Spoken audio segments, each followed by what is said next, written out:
बेटा लोग, तो कैसे हैं आप? सब अच्छा चल रहा है। ये आपका दोस्त राजेश सिंह आ गया फिर से एक नया वीडियो लेके। आज का जो वीडियो है वो काफी इंटरेस्टिंग है।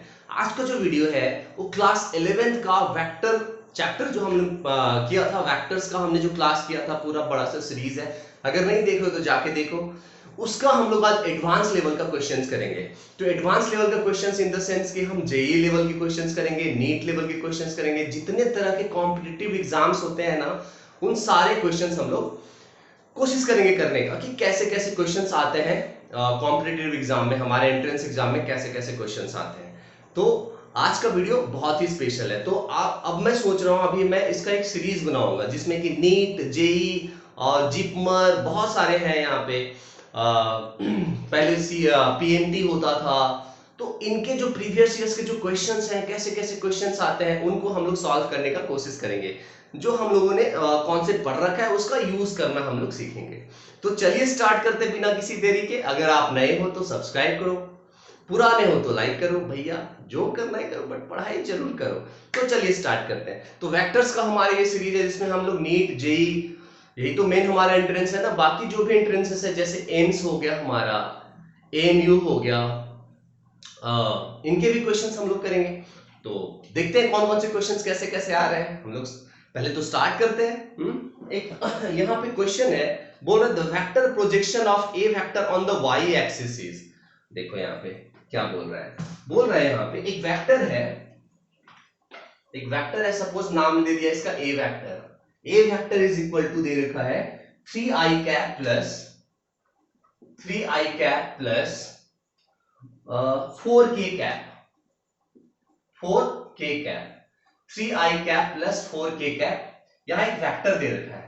अब क्वेश्चन है यहां पे कि इसका वेक्टर प्रोजेक्शन जो है, vector projection of a vector on the y axis, मतलब वाई एक्सिस में इस वेक्टर का जो है प्रोजेक्शन क्या होगा, वो यहां पे हम लोग को करना है। इसमें जो ऑप्शन हो दे रखा है यहां पे, फर्स्ट ऑप्शन है, first option is 5, second option है यहां पे 4, थर्ड ऑप्शन है यहां पे 3 and the last option is 0। Last option is 0। देखते हैं इस क्वेश्चन को हम लोग ध्यान से समझते हैं। एक वेक्टर दे रखा है 3i cap plus 4k cap. इसका मतलब क्या हो गया? इसका मतलब हो गया इस वेक्टर का, अगर मैं बोलता हूं आपको x कंपोनेंट क्या है तो आप बोलोगे 3।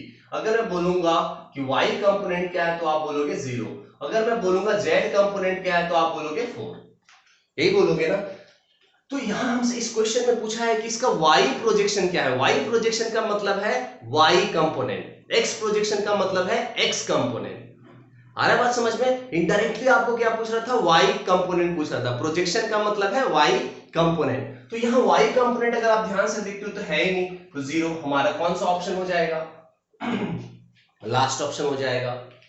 तो अगर हमसे यहां पूछता कि x प्रोजेक्शन कितना होगा इसका, तो हम बोलेंगे 3 यूनिट, तो हमारा थर्ड ऑप्शन हो जाता। अगर हमसे पूछता कि जेड डायरेक्शन में कितना प्रोजेक्शन होगा, तो हम बोलते 4, है ना। एक और क्वेश्चन यहाँ पे पूछा जा सकता था कि इस वेक्टर का बताओ कि कितना मैग्नीट्यूड होगा। सो इस वेक्टर का जो मैग्नीट्यूड होगा, सो मैग्नीट्यूड क्या होता है? Root over of x component का स्क्वायर प्लस वाई कंपोनेंट का स्क्वायर प्लस जेड कंपोनेंट का स्क्वायर। तो इसको आप सॉल्व करोगे तो 9 + 16 आएगा। सो ये आ गया 5 यूनिट्स आ जाएगा यहाँ पे। तो यहाँ पे इसका जो मैग्नीट्यूड होगा इस वेक्टर का, उसको हम 5 यूनिट हम लोग बोलेंगे। लेकिन प्रोजेक्शन या कंपोनेंट हम समझते हैं ना, एक्स कंपोनेंट, वाई कंपोनेंट और जेड कंपोनेंट। तो एक्स कंपोनेंट यहाँ आई कैप के पहले जो है वो एक्स कंपोनेंट है, और जे कैप तो है नहीं, मतलब वाई कंपोनेंट 0 है। वाई कंपोनेंट 0 मतलब वाई प्रोजेक्शन क्या है? 0 है ना। चलिए नेक्स्ट क्वेश्चन की तरफ हम लोग बढ़ते हैं। तो इसका आंसर क्या होगा? लास्ट ऑप्शन होगा। ठीक है, चलिए ये बता दें ये कब आया था, कौन सा आया था? आरपीएमटी 2004। अब ये आरपीएमटी क्या होता है? जो भी है पीएमटी है, मेडिकल एंट्रेंस एग्जाम है। तो उसमें एक क्वेश्चन आया था यहाँ पे। क्वेश्चन नंबर 2 यहाँ देखते हैं। नेक्स्ट क्वेश्चन यहाँ पे है, क्वेश्चन है यहाँ पे बेटा कि position of a particle in a rectangular coordinate system is 3, 2, 5, then the position vector will be, मतलब 3, 2, 5, मतलब आप देखो यहाँ क्या है बेटा, ये आपका x एक्सिस है, ये आपका y एक्सिस है, और ये आपका z एक्सिस है, और ये ओरिजिन है। पोजीशन फैक्टर हम लोगों ने पढ़ा था, जब फैक्टर पढ़ा था तब भी पढ़ा था, और जब हम लोगों ने मोशन इन प्लेन पढ़ा था तब भी पढ़ा था। नहीं देखो मोशन इन प्लेन, जाके देखो, वीडियो अपलोडेड है मेरे भाई, आप ही के लिए अपलोडेड है। तो एक पार्टिकल है जिसका कोऑर्डिनेट दे रखा है 3,2,5, 3,2,5 एक पार्टिकल दे रखा है। अब इस पार्टिकल का कोऑर्डिनेट क्या होगा, मतलब कोऑर्डिनेट दे रखा है, इसका पोजीशन फैक्टर क्या होगा। पोजीशन फैक्टर का मतलब सिंपल होता है, ऑरिजिन से किसी भी पॉइंट को आप ज्वाइन कर दो एक वेक्टर से, इसको हम बोलते हैं पोजीशन फैक्टर। तो इसका पोजीशन फैक्टर का मतलब हम कैसे लिखते हैं, एक्स कंपोनेंट मतलब x coordinate into I cap, देखो तो हम लिख दिए 3i कैप प्लस 2 इंटू क्या हो गया j कैप प्लस, देखो यहाँ पे ये y कोऑर्डिनेट था इसलिए 2 into J cap plus 5k cap, ये क्या हो गया हमारा पोजीशन फैक्टर हो गया। इसमें 4 ऑप्शन है, एक ऑप्शन हम कर देंगे, कोई दिक्कत नहीं है यहाँ पे। तो यहाँ पे 4 ऑप्शन में से एक ऑप्शन है 3i cap plus 2j cap plus 5k cap, second option है, तो सेकेंड ऑप्शन हमारा करेक्ट हो जाएगा। क्लियर है, समझ में आ रहा है आप लोगों को। एंट्रेंस लेवल का क्वेश्चन देख रहे हो कितना छोटा छोटा क्वेश्चन होता है, मतलब आपका basic level fundamental level clear होना चाहिए। अगर वो आपका क्लियर है बेटा तो आप किसी भी एंट्रेंस को क्रैक कर सकते हो। इसी चीज को आपको बस फॉलो करना है। आपका फंडामेंटल लेवल बेसिक लेवल जितना अच्छे से क्लियर होगा उतना अच्छा आपका एंट्रेंस लेवल होगा। अगर आपका फंडामेंटल बेसिक एकदम डगमगाया हुआ है तो बेटा वो बिल्डिंग तो गिरना है ना, तो वो बिल्डिंग तो गिर ही जाएगा। चलो नेक्स्ट क्वेश्चन हम लोग करते हैं। नेक्स्ट क्वेश्चन है यहाँ पे, क्वेश्चन इज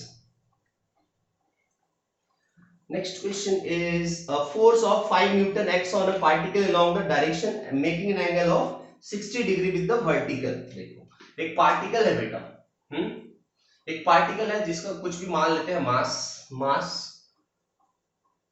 जरूरत नहीं है। इस पार्टिकल पे एक देखो ये हो गया, ये आपका वर्टिकल हो गया, वाई एक्सिस को वर्टिकल बोलते हैं, एक्स एक्सिस को हम हॉरिजॉन्टल बोलते हैं। तो इस पार्टिकल पे एक फोर्स लग रहा है, यहाँ पे बेटा 5 न्यूटन का एक फोर्स लग रहा है, जो बोल रहा है कि वाई एक्सिस से 60 डिग्री एंगल बना रहा है। वाई एक्सिस से कितना एंगल बना रहा है, 60 डिग्री बना रहा है। वाई एक्सिस से मतलब वर्टिकल से 60 डिग्री एंगल बना रहा है, और आपसे पूछ रहा है ना, तो बोल रहा है इस वर्टिकल कंपोनेंट विल बी, आपसे पूछ रहा है कि इसका वर्टिकल कंपोनेंट क्या है। अब भैया हम वर्टिकल कंपोनेंट और हॉरिजॉन्टल कंपोनेंट दोनों निकाल देंगे इस फोर्स का। फोर्स बोल रहा है 5 न्यूटन का लग रहा है। अब ये देखो ये फोर्स का कंपोनेंट हम y में निकाल सकते हैं, हम x में निकाल सकते हैं। तो x में निकालने के लिए देखो यहाँ पे थीटा जिसके साथ हुआ वो cos हो जाता है, तो थीटा जिसके साथ नहीं है वो sin हो जाता है। तो अगर मैं आपको बोलता हूँ y कंपोनेंट इक्वल टू बोलोगे f cos 60 डिग्री, क्योंकि थीटा y के साथ है इसलिए y कंपोनेंट में cos होगा, और x कंपोनेंट में क्या होगा sin हो जाएगा, f sin 60 डिग्री। तो हमें सिर्फ y वाला पूछा है, हम दोनों निकाल देंगे। f की जगह पे हम क्या डालेंगे 5, cos 60 डिग्री का वैल्यू क्या होता है हमें पता है 1/2, तो इसका वैल्यू कितना हो गया 2.5 न्यूटन। और अगर हम y x कंपोनेंट निकालते हैं तो 5 इंटू साइन 60 डिग्री होता है √3/2, मतलब 2.5 इंटू √3 न्यूटन। तो x कंपोनेंट भी हमने निकाल दिया, y कंपोनेंट भी हमने निकाल दिया। इसी क्वेश्चन को थोड़ा घुमा के पूछ सकता है बेटा, बोल रहा अगर बोल देता कि x के साथ वो 60 डिग्री बना रहा है तो आप क्या बोलते हैं x कंपोनेंट, अब तब बोलते हैं आप f cos 60 डिग्री, और y कंपोनेंट तब क्या बोलते हैं f sin 60 डिग्री। जिसके साथ एंगल बना रहा है उस डायरेक्शन में cos, और जिसके साथ नहीं बना रहा है उसके परपेंडिकुलर डायरेक्शन में sin। ये कॉन्सेप्ट आप लोग याद रखना, क्योंकि जब मैं वेक्टर पढ़ाया था आप लोग को ये सब कॉन्सेप्ट एकदम डिटेल्स में बताया हूं, ठीक है। तो इसमें 4 ऑप्शन था, एक ऑप्शन था 10 न्यूटन, एक ऑप्शन था 3 न्यूटन, एक ऑप्शन था 4 न्यूटन, और एक ऑप्शन था 2.5 न्यूटन। तो लास्ट ऑप्शन क्या है 2.5 न्यूटन, तो हमारा आंसर सही हो गया, ऑप्शन नंबर डी, ठीक है। अब देखो नेक्स्ट क्वेश्चन में बोल रहा है एकदम एक थ्योरेटिकल क्वेश्चन है। थ्योरेटिकल क्वेश्चन में थोड़ा सा दम होता है, जिसका अंडरस्टैंडिंग लेवल क्लियर है वही बता सकता है थ्योरेटिकल क्वेश्चन को। इस थ्योरेटिकल क्वेश्चन को हम समझते हैं कि क्या बोल रहा है थ्योरेटिकल क्वेश्चन। देखो बेटा बोल रहा है यहाँ पे कि if A vector is a vector with magnitude ए, मतलब एक वेक्टर है ए वेक्टर जिसका मैग्नीट्यूड है बेटा ए, सिर्फ ए भी लिख सकते हो या मॉड भी लिख सकते हो, ठीक है।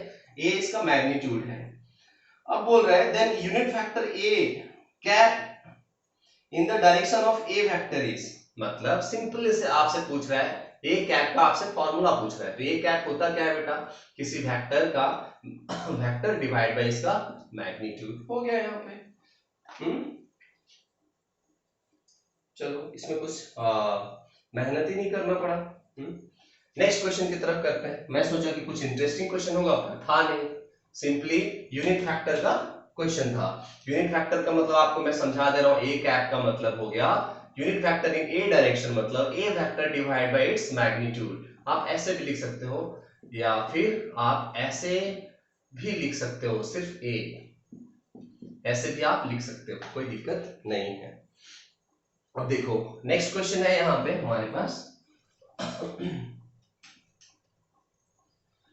नेक्स्ट क्वेश्चन है the vector that must be added to the vector and the vector so the resultant vector is a unit vector along the y axis. मतलब बेटा आपको दो वेक्टर दे रखा है, एक वेक्टर है I cap minus 3j cap plus 2k cap, एक वेक्टर दे रखा है, और एक और वेक्टर दे रखा है, सपोज इसका नाम मैंने ए वेक्टर दे दिया।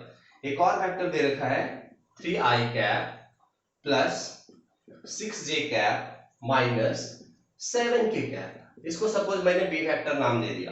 तो बोल रहा है एक ऐसा वेक्टर बताओ, है ना, कि इन दोनों वेक्टर्स में वो वेक्टर अगर ऐड करेंगे तो हमारा जो रिजल्टेंट आएगा, जो हमारा रिजल्टेंट होगा वो y डायरेक्शन में होना चाहिए, मतलब y डायरेक्शन में होना चाहिए, मतलब y j कैप होना चाहिए रिजल्टेंट। ऐसा वेक्टर आप बताइए। तो आप लोग ऐसे सोचो कि सपोज मान लेते हैं कि ये जो वेक्टर है जिसको हमें ऐड करना है इन दोनों में, और हमारा रिजल्टेंट y डायरेक्शन में शिफ्ट होना चाहिए, वो वाला वेक्टर मान लो कि आप बेटा c है। तो आप इसको ऐसे लिख सकते हो, बोलो, आप इसको ऐसे लिख सकते हो, यहाँ पे कैसे लिख सकते हो, बोलो, ऐसे लिख सकते हो a vector plus b vector plus c vector is equal to, आप बोल सकते हो कि इसका जो भी डायरेक्शन होगा वो सिर्फ ऐसे होगा y j कैप होगा, ऐसे होगा। तो अब बताओ, मान लेते हैं c वेक्टर जो है ऐसे है बेटा, x कंपोनेंट ऐसे सी X into I cap plus y component into J cap plus z component into K cap, ऐसे हम मान लेते हैं। अब इन तीनों को कर देते हैं बेटा, देखो ध्यान से, अब इन तीनों को ऐड कर देते हैं। सो a वेक्टर और c वेक्टर को यहां इसके जस्ट नीचे मैं लिख देता हूं, सी एक्स आई कैप प्लस सी वाई जे कैप प्लस सी जेड के कैप, लिख दिया, यहाँ पे c वेक्टर हो गया बेटा। अब देखो इन तीनों को ऐड करो, ऐड कैसे करते हैं हमें पता है, वेक्टर्स को ऐड करने का मतलब क्या होता है, आई कैप को ऐड करना है, जे कैप को ऐड करना है, के कैप को ऐड करना है। तो बताओ आई कैप को मैं ऐड कर रहा हूं, तो यहाँ है बेटा 1, देखो यहाँ पे सिर्फ आई कैप का मतलब क्या हो गया, यहाँ पे 1 है, यहाँ 3 है, और यहाँ सी एक्स है, मतलब क्या हो गया यहाँ पे 1 plus 3 plus C x whole into I cap plus यहां क्या है देखो -3 प्लस 6 प्लस सी Y whole into J cap plus यहां क्या है देखो 2 - 7 plus C Z into K cap is equal to क्या है बेटा, सिर्फ वाई जे कैप है। मतलब सिर्फ जो डायरेक्शन है, मतलब जो रिजल्टेंट का जो डायरेक्शन है वो सिर्फ जे कैप के डायरेक्शन में होना चाहिए, ऐसे आपको समझना है। तो देखो बेटा इसका मतलब क्या हो गया, इसका मतलब हो गया कि भैया कि x कंपोनेंट 0 इसका होना चाहिए रिजल्टेंट का, और z कंपोनेंट इसका 0 होना चाहिए 0। इसका मतलब ये क्या हो गया 1 प्लस 3 क्या हो गया ये 4, ये हो गया 4 प्लस cx, ये क्या होना चाहिए 0 होना चाहिए। और यहाँ क्या, यहाँ देखो क्या होना चाहिए, ये होना चाहिए 2 - 7 क्या हो गया -5 प्लस ये क्या हो गया cz, ये क्या होना चाहिए 0 होना चाहिए। तो अब बताओ cx कितना आ गया -4 आ गया, और cz कितना आ गया, cz आ गया यहाँ पे 5 आ गया। तो cx आ गया, और देखो यहाँ पे है ना बेटा, क्या आ गया यहाँ पे cx आ गया -4 और cz आ गया क्या आ गया यहाँ पे देखो 5 आ गया। अब बात ये है कि cy कैसे निकालेंगे, ये cy कैसे निकालेंगे, इसके लिए कुछ ना कुछ जरूर दिया होगा यहाँ पे डाटा। वो डाटा ये दिया हुआ है हाँ, अब बोल रहा है बेटा कि ये जो रिजल्टेंट है वो y एक्सिस के डायरेक्शन में यूनिट वेक्टर है, मतलब y का वैल्यू क्या होना चाहिए, 1 होना चाहिए, कि जो रिजल्टेंट है उसका डायरेक्शन y एक्सिस में यूनिट वेक्टर होना चाहिए। तो y एक्सिस में यूनिट वेक्टर क्या होता है, j कैप। इसका मतलब ये पूरा चीज क्या है, देखो यहाँ पे ये पूरा चीज क्या है, 1 होना चाहिए। इसका मतलब एक और इक्वेशन हमें यहां से मिल गया, -3 + 6 + cy इज इक्वल टू हो गया 1। तो एक बात बताओ, यहाँ पे cy इज इक्वल टू क्या होगा, यहाँ पे कितना हो गया, 3 हो गया। ये 3 उधर जाएगा तो माइनस होके क्या हो जाएगा, यहाँ पे -2 हो जाएगा। तो आपको क्या मिल गया, cx मिल गया, cy मिल गया और cz मिल गया। तो अब आप c वेक्टर को क्या लिखोगे, कौन सा वेक्टर मिल गया, -4i कैप प्लस y कितना है, -2। तो यहां हो गया -2j कैप प्लस ये हो गया cz इज 5k कैप। देख लो यहाँ पे, तो इसमें कोई भी ऑप्शन होगा हम देख के मार देंगे यहाँ पे। तो यहाँ पे एक ऑप्शन है 4i cap plus 2j cap plus 5k cap. हाँ, ये तो होगा नहीं। -4i cap -2j cap plus 5k cap, second option देखो यहाँ पे है, ऑप्शन में हो गया है यहाँ पे। ठीक है, चलिए इस क्वेश्चन को हमने कर दिया। ये जो क्वेश्चन है बेटा पता नहीं कौन से ईयर का क्वेश्चन है, बट आप लोग आराम से कर सकते हो। नेक्स्ट क्वेश्चन की तरफ पढ़ते हैं हम लोग। तो ऐसे क्वेश्चंस हम लोग बनाते हैं वेक्टर्स में। वेक्टर्स का सीरीज अगर नहीं देखे हो तो जाके देख लो, मैं डिस्क्रिप्शन में लिंक डाल दूंगा, प्लेलिस्ट ही डाल दूंगा। प्लेलिस्ट को आप लोग, प्लेलिस्ट में फायदा क्या होता है ना, आपको सर्च करना नहीं पड़ता है ये वीडियो कहाँ है, ये वीडियो कहाँ है, एक बस वीडियो प्ले किया, सारा वीडियो प्ले हो जाता है उसमें। तो प्लेलिस्ट का यही फायदा होता है। यहाँ पे क्वेश्चन है, बोल रहा है the x and y component of a force making an angle of 30 degree to the x axis are respectively. मतलब बोल रहा है बेटा एक फोर्स है जो x एक्सिस के साथ कितना एंगल बना रहा है, 30 डिग्री। ये है f x एक्सिस का। अभी थोड़ी देर पहले आपको मैं बताया था कि जिसके साथ थीटा बना रहा है वो वाला कंपोनेंट क्या होगा, cos, और जिसके साथ नहीं बना रहा है वो कंपोनेंट होगा sin, उसके डायरेक्शन में परपेंडिकुलर। तो x कंपोनेंट अगर मैं बात करता हूं x कंपोनेंट का तो लिखूंगा f cos 30 डिग्री, और y कंपोनेंट अगर मैं बात करूंगा तो मैं बोलूंगा f sin 30 डिग्री। 30 डिग्री तो आपको पता है कि cos 30 डिग्री क्या होता है, √3/2 होता है। तो हमारा आंसर आ गया f √3/2 x कंपोनेंट हो गया, और y कंपोनेंट कितना हो गया, sin 30 1/2 होता है, तो ये हो गया f/2। तो यहां हमारे पास ऑप्शन है, ये आराम से कर दोगे आप, कोई प्रॉब्लम ही नहीं है। ठीक है, चलिए नेक्स्ट क्वेश्चन हम लोग पढ़ते हैं। ये हो गया। चलिए नेक्स्ट क्वेश्चन की तरफ हम लोग बढ़ते हैं, क्या बोल रहा है यहाँ पर। क्वेश्चन नंबर नेक्स्ट है, बोल रहे हैं the unit vector parallel to the resultant of the vector. मतलब दो वेक्टर दे रखा है बेटा, यहाँ पे देखो A vector is equal to दे रखा है 4i cap plus 3j cap plus 6k cap, and एक और दे रखा है b vector is equal to दे रखा है -i cap plus 3j cap plus minus है यहाँ पे -8k कैप। बोल रहा है एक यूनिट वेक्टर बताइए जो इन दोनों वेक्टर के रिजल्टेंट वेक्टर के पैरेलल में है। तो भैया यूनिट वेक्टर मतलब आपको समझ में आता है कि पहले आपको वेक्टर पता होना चाहिए, फिर उसका मैग्नीट्यूड डिवाइड कर दो। तो सबसे पहले आप रिजल्टेंट निकालो, क्योंकि रिजल्टेंट के डायरेक्शन में आपको यूनिट वेक्टर चाहिए। तो रिजल्टेंट कैसे निकालोगे, दो वेक्टर के सम को हम रिजल्टेंट बोलते हैं। तो सम कर दो यहाँ पे a प्लस बी। तो बताओ यहाँ पे मैंने a प्लस बी किया तो कितना आया, 3i कैप, i को ऐड करना है, j को करना है और k को करना है। तो i को मैंने किया तो 3i हो गया, यहाँ पे 6j हो गया, और यहाँ कितना हो गया -2k कैप हो गया। तो ये रिजल्टेंट हो गया। अभी इस रिजल्टेंट के डायरेक्शन में ही आपको यूनिट वेक्टर चाहिए बेटा, पैरेलल मतलब इसी डायरेक्शन में। तो किसी भी यूनिट वेक्टर का मतलब होता है vector divide by its magnitude. तो वेक्टर देखो क्या है, 3i cap plus 6j cap minus 2k cap, और मैग्नीट्यूड कैसे निकालते हैं आपको पता है, x कंपोनेंट का स्क्वायर 3 का स्क्वायर क्या हो गया 9, प्लस y कंपोनेंट का स्क्वायर 36, प्लस z कंपोनेंट का स्क्वायर 2 का स्क्वायर करेंगे तो 4 आएगा। अब इसको आपको सॉल्व करना है, तो ये कितना हो गया 49 हो गया। सो हो गया 3i cap plus 6j cap minus 2k cap, और यहाँ पे आ गया root over of 49। Root over of 49 क्या होता है 7 होता है। तो आपका यूनिट फैक्टर जो आ गया जो रिजल्टेंट के पैरेलल में होगा this will be 3i cap plus 6j cap minus 2k cap by यहाँ पे क्या आ गया 7 आ गया।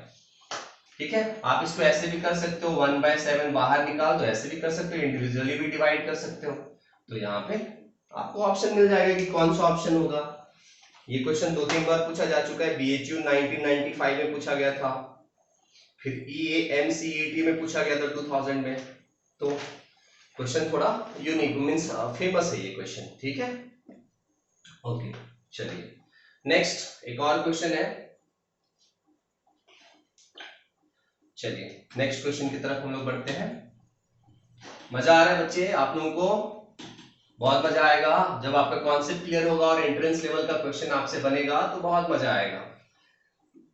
और ऐसा नहीं कि आपको हार्ड लगेगा, अगर आपका कॉन्सेप्ट क्लियर है तो इजी लगेगा। तो यहाँ पे नेक्स्ट क्वेश्चन है, नेक्स्ट क्वेश्चन इज WBGE में पूछा था, है ना, WBGE में पूछा हुआ था 2013 में ये क्वेश्चन। क्या बोल रहे हैं क्वेश्चन को हम लोग ध्यान से देखते हैं। बोल रहा है दो फैक्टर है, सबसे पहले लिख दो क्या है दो फैक्टर।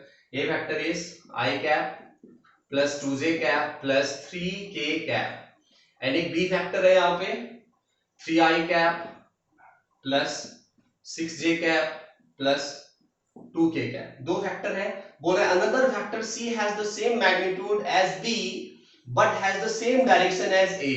मतलब एक बोल रहा है c फैक्टर आपको निकालना है जिसका मैग्नीट्यूड जो है वो b के मैग्नीट्यूड के इक्वल है, और c फैक्टर का जो डायरेक्शन है, डायरेक्शन ऑफ c फैक्टर जो है वो is in the same direction of a factor है। मतलब a फैक्टर के डायरेक्शन में c फैक्टर होना चाहिए और मैग्नीट्यूड b के इतना होना चाहिए। तो क्लियर है ना बेटा हमारे पास? क्या क्लियर है कि भैया किसी भी फैक्टर को लिखने के लिए आपको क्या चाहिए, उसका मैग्नीट्यूड चाहिए और उस डायरेक्शन में आपको यूनिट फैक्टर चाहिए। जब मैंने आपको यूनिट फैक्टर पढ़ाया था तो ये सब चीज आपको बताया था। किसी भी फैक्टर को अगर आप लिखना चाहते हो तो सबसे पहले उसका मैग्नीट्यूड और एक यूनिट फैक्टर चाहिए, मैग्नीट्यूड चाहिए और डायरेक्शन चाहिए। तो मैग्नीट्यूड तो बोल रहा है सी फैक्टर का मैग्नीट्यूड जो है वो बी फैक्टर का मैग्नीट्यूड के इतना इक्वल है। मतलब हमें बी फैक्टर का मैग्नीट्यूड निकालना पड़ेगा, वही मैग्नीट्यूड यहाँ पे हम डाल देंगे। और सी कैप का मतलब क्या है, किस डायरेक्शन में ये यूनिट फैक्टर चाहिए, ए फैक्टर के डायरेक्शन में हमें यूनिट फैक्टर चाहिए। मतलब हमें दो चीज करना पड़ेगा। सबसे पहले तो हमें बी फैक्टर का मैग्नीट्यूड निकालना पड़ेगा। क्यों? क्योंकि सी फैक्टर का magnitude is equal to b vector का मैग्नीट्यूड। तो बताओ यहाँ पे कितना आ जा रहा है, बी फैक्टर का मैग्नीट्यूड करोगे तो 9 प्लस 36 प्लस 4 कितना आ जा रहा है, यहाँ देख लो ध्यान से, root over of 49 which is 7। तो ये काम हमारा हो गया, ये हमें मिल गया। अब हमें चाहिए सी कैप, तो हम लिखेंगे c cap is equal to a cap. मतलब किस वेक्टर में डायरेक्शन है सी वेक्टर का बेटा, जिस डायरेक्शन में ए वेक्टर है। तो ए कैप निकालेंगे तो हमें यूनिट वेक्टर मिल जाएगा। मतलब ए वेक्टर को उसके मैग्नीट्यूड से डिवाइड करना पड़ेगा। तो ए वेक्टर क्या है, I cap plus 2j cap plus 3k cap, और मैग्नीट्यूड कितना है ए वेक्टर का, root over of 1 plus 4 plus 9। तो ये कितना हो गया, I cap plus 2j cap plus 3k cap by root over of क्या हो गया 14। देख लो यहाँ पे। सो ये हमारा ए कैप मतलब सी कैप मिल गया और ये हो गया। तो अब बताओ सी फैक्टर को हमें लिखना है, तो सी फैक्टर को हम कैसे लिखेंगे, 7 पहले मैग्नीट्यूड लिख दिया, जो हमारा मैग्नीट्यूड आया लिख दिया, और कैप लिख देंगे। यहाँ पे कैप कितना आया देख लो, यहाँ पे I cap plus 2j cap plus 3k cap whole divided by root over of कितना हो गया 14, root over of 14। Root over of 14 को आप कैसे लिख सकते हो, अगर आप ऐसे भी आप छोड़ सकते हो, नहीं तो आप इसको कैसे लिख सकते हो, आप रूट 14 को रूट 7 इंटू रूट 2 लिख सकते हो। एक 7 से यहाँ कैंसिल करोगे तो ऐसे आ जाएगा, नहीं तो आप ऐसे भी छोड़ सकते हो, कोई दिक्कत नहीं है। ठीक है, ऐसे भी आप छोड़ सकते हो, कोई प्रॉब्लम नहीं है। ठीक है, चलिए डन।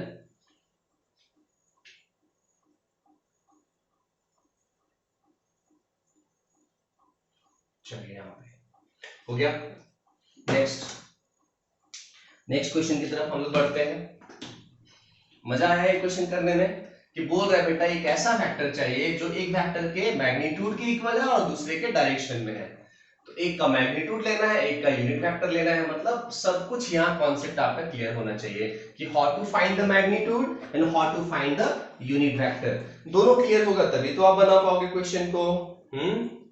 चलो अब बोल रहा है, हाँ ये क्वेश्चन, हाँ बोल रहा है the angle made by the vector I cap plus J cap with the x axis is. Simplest question देखो यहाँ पे बोल रहा है एक वेक्टर है I cap plus J cap, तो इस वेक्टर को अगर आप प्लॉट करना चाहोगे कैसे होगा? देखो x कंपोनेंट क्या है 1 है, y कंपोनेंट भी 1 है, तो 1, 1 हो गया इसका कोऑर्डिनेट, तो ये रहा इसका a वेक्टर, ये वेक्टर हो गया। तो बोल रहा है ये a वेक्टर x के साथ कितना एंगल बना रहा है, मतलब आपसे क्या पूछ रहा है, ये वाला एंगल पूछ रहा है ना, ये वाला एंगल पूछ रहा है, मतलब आप tan थीटा निकालोगे, tan थीटा मतलब y component by x component. देखो ये 1/1 क्या हो गया 1, so tan theta equal to 1, तो थीटा कितना डिग्री हो गया 45 डिग्री। वैसे भी आपको दिख रहा है कि ये 1 तो कितना एंगल हो गया 45 डिग्री। ऐसे भी आप कर सकते हो, तो x का x बोल रहा है x से कितना एंगल बनाएगा 45, y से भी कितना एंगल बनाएगा 45। कभी कभी y से भी पूछ देता है कि y से बताओ कि कितना एंगल बनाएगा। हो गया ये क्वेश्चन। चलिए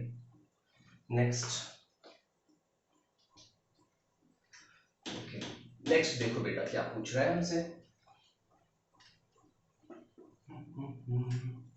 नेक्स्ट है, बोल रहा है if the magnitude of the sum of two vector is equal to the magnitude of the difference of the two vector, the angle between this two vector is. मतलब बोल रहा है बेटा कि दो वेक्टर है हमारे पास, मान लो एक वेक्टर a है और a वेक्टर एक b वेक्टर है।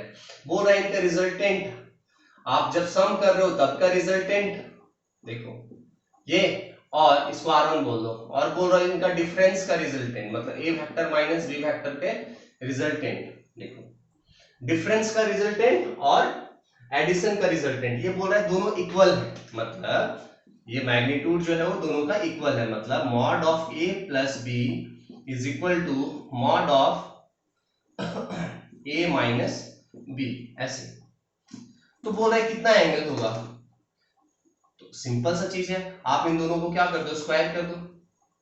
स्क्वायर करने से आपको क्या मिलेगा बेटा, a प्लस बी जो होता है वो क्या होता है रिजल्टेंट होता है ना, उसका मॉड मतलब क्या हो गया a square plus b square plus 2ab cos theta, और यहाँ पे रूट ओवर होता है तो रूट कैंसिल हो जाएगा यहाँ पे, है ना, तो ये रूट कैंसिल हो गया। यहाँ पे ये क्या होगा a square plus b square minus 2ab cos theta होता है यहाँ पे, तो यहाँ से a स्क्वायर को यहाँ पे कैंसिल कर दो, 2ab cos थीटा ऐड हो गया, तो बताओ क्या हो गया यहाँ पे 4ab cos थीटा इज इक्वल टू क्या 0।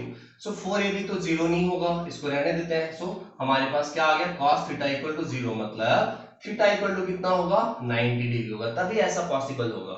इसका मतलब है दो वेक्टर्स जब परपेंडिकुलर होते हैं बेटा, तो इनका जो समेशन होता है, ये समेशन हो गया a प्लस बी, तो इसका जो मैग्नीट्यूड होता है, और ये माइनस अगर आप करोगे तो ये हो गया minus a vector minus b vector. तो देखो ये क्या है बेटा कॉमन है बेस, ये देखो परपेंडिकुलर कॉमन है, ये कॉमन है, तो ये भी रिजल्टेंट क्या होगा कॉमन होगा, इसलिए इन दोनों के बीच में एंगल क्या होना चाहिए 90 होना चाहिए, तभी पॉसिबल है, वरना पॉसिबल नहीं है।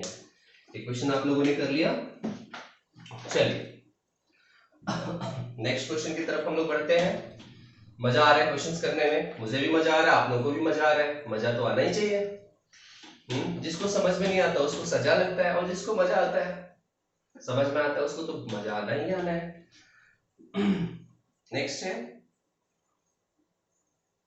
देखो बोल रहे दो वेक्टर हमारे पास है 4i cap minus 3j cap, दो वेक्टर हमारे पास है 4i कैप, एक वेक्टर है हमारे पास a vector equal to 4i cap minus 3j cap, और एक हमारे पास वेक्टर है this is 6i cap plus 8j cap, दो वेक्टर हो गए।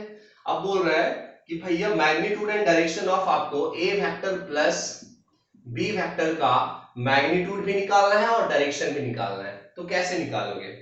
ये क्वेश्चन BHU 2000 में आया हुआ है, BHU 2000 में आया हुआ है। तो इस क्वेश्चन को हम कैसे करेंगे?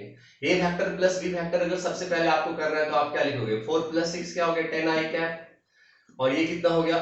प्लस 5 जे कैप। तो ये हमारा क्या हो गया? मींस रिजल्टेंट हो गया। अब इस रिजल्टेंट का मैग्नीट्यूड चाहिए, मैग्नीट्यूड चाहिए। ये रिजल्टेंट वेक्टर हो गया हमारा। तो रिजल्टेंट वेक्टर का मैग्नीट्यूड मतलब क्या हो गया? √10 का स्क्वायर प्लस 5 का square, that means what? √100 plus 25, मतलब क्या हो गया? √125। √125 को आप ऐसे लिख सकते हो 25 × 5 मतलब 5√5। ये 5√5 हो गया यहाँ पे। और एंगल पूछ रहा है यहाँ पे। एंगल का मतलब क्या होता है बेटा? tan थीटा से। tan थीटा, tan थीटा मतलब y कंपोनेंट। देखो 5 है, कैसे पता चला? j कैप के पहले जो होता है वो y कंपोनेंट होता है, और x के पहले जो होता है वो i कैप के पहले जो होता है वो x कंपोनेंट होता है। तो 5/10 क्या हो गया? ये 1/2। सो बताओ थीटा इक्वल टू क्या हो गया? tan inverse of 1/2। दोनों मिल गया, मैग्नीट्यूड भी मिल गया और डायरेक्शन भी मिल गया। देख लो। चलिए, हो गया यहाँ पे क्वेश्चन। नेक्स्ट क्वेश्चन जो है वो कुछ ऐसा है, देखिए यहाँ पे मजा आएगा ये क्वेश्चन करने में आपको।